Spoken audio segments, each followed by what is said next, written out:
Hi friends, ಹೇಗಿದ್ದೀರಾ? Two generation ಚಾನಲ್ಗೆ ಸ್ವಾಗತ. ಈ ದಿನ ನಿಮ್ಮೊಂದಿಗೆ ಶೇರ್ ಮಾಡುವ ರೆಸಿಪಿ ಪುದೀನ ಟೊಮೆಟೊ ಚಟ್ನಿ. ಫ್ರೆಂಡ್ಸ್, ತುಂಬ ಚೆನ್ನಾಗಿರ್ತದೆ. ಇದು ಚಪಾತಿ, ಪೂರಿ, ರೈಸ್ ಜೊತೆಗೂ ಸಹ ತುಂಬ ಒಳ್ಳೆ ಕಾಂಬಿನೇಷನ್. ತುಂಬ ಚೆನ್ನಾಗಿರ್ತದೆ ನೋಡಿ, ಸ್ಪೈಸಿಯಾಗಿರ್ತದೆ. ನೋಡಿ ಹೇಗೆ ಬಂದಿದೆ, ನೀವು ಸಹ ಟ್ರೈ ಮಾಡಿ. ಹಾಗೆ ಫ್ರೆಂಡ್ಸ್, ನನ್ನ ಚಾನಲನ್ನು ಲೈಕ್ ಮಾಡಿ, ಶೇರ್ ಮಾಡಿ, ಸಬ್ಸ್ಕ್ರೈಬ್ ಮಾಡಿ. ಯಾರಾದರೂ ಸಬ್ಸ್ಕ್ರೈಬ್ ಮಾಡದೆ ನೋಡ್ತಿದ್ದಾರೆ, ಸಬ್ಸ್ಕ್ರೈಬ್ ಮಾಡಿ ನೋಡಿ ಫ್ರೆಂಡ್ಸ್, ಸಪೋರ್ಟ್ ಮಾಡಿ. ಹಾಗೆ ಈ ರೆಸಿಪಿಯನ್ನು ಮಾಡುವುದು ಹೇಗೆ ಅಂತ ನೋಡೋಣ ಬನ್ನಿ ಫ್ರೆಂಡ್ಸ್. ಒಂದು ಪ್ಯಾನ್ ಇಟ್ಟಿದ್ದೇನೆ, 2 ಟೇಬಲ್ ಸ್ಪೂನ್ ಆಯಿಲ್ ಹಾಕೊಳ್ತಿದ್ದೇನೆ. ಆಯಿಲ್ ಹೀಟ್ ಆಗಿದೆ ಫ್ರೆಂಡ್ಸ್. ಈಗ ಒಂದು 20 ಮೆಣಸು ಹಾಕೊಳ್ತೇನೆ. ಇದು ಚೆನ್ನಾಗಿ ರೋಸ್ಟ್ ಆಗಬೇಕು ಆಯಿಲಲ್ಲಿ.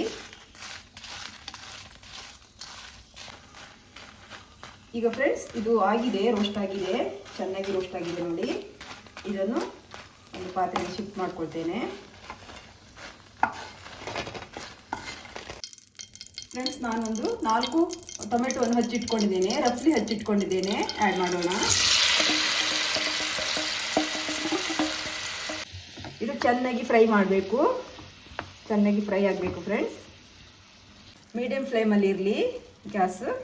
ಚೆನ್ನಾಗಿ ಸ್ಮ್ಯಾಶ್ ಆಗಿದೆ, ಇದನ್ನು ತೆಗೆದಿಟ್ಕೊಳ್ಳೋಣ ಫ್ರೆಂಡ್ಸ್. ಇದೇ ಪ್ಯಾನಿಗೆ 1 ಟೀ ಸ್ಪೂನ್ ಆಯಿಲ್ ಹಾಕೊಳ್ತಿದ್ದೇನೆ ಮತ್ತೆ. ಈಗ ಫ್ರೆಂಡ್ಸ್, 1 ಕಟ್ಟು ಪುದೀನ ಸೊಪ್ಪು ತಗೊಂಡಿದ್ದೇನೆ, 1 ಕಟ್ಟು.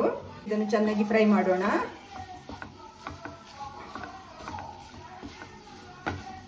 ಈಗ ಒಂದು ಅರ್ಧ ಟೇಬಲ್ ಸ್ಪೂನ್ ಜೀರಿಗೆ ಹಾಕೊಂಡಿದ್ದೇನೆ.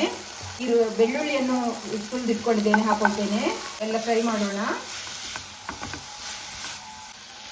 ಇದಾಗಿದೆ ಫ್ರೆಂಡ್ಸ್, ಗ್ಯಾಸ್ ಆಫ್ ಮಾಡ್ತೇನೆ. ಈಗ ಕೂಲ್ ಆದ್ಮೇಲೆ ಮಿಕ್ಸಿಗೆ ಹಾಕೊಳ್ಳೋಣ. ಎಲ್ಲ ಮಿಕ್ಸಿಗೆ ಹಾಕೊಳ್ತಿದ್ದೇನೆ.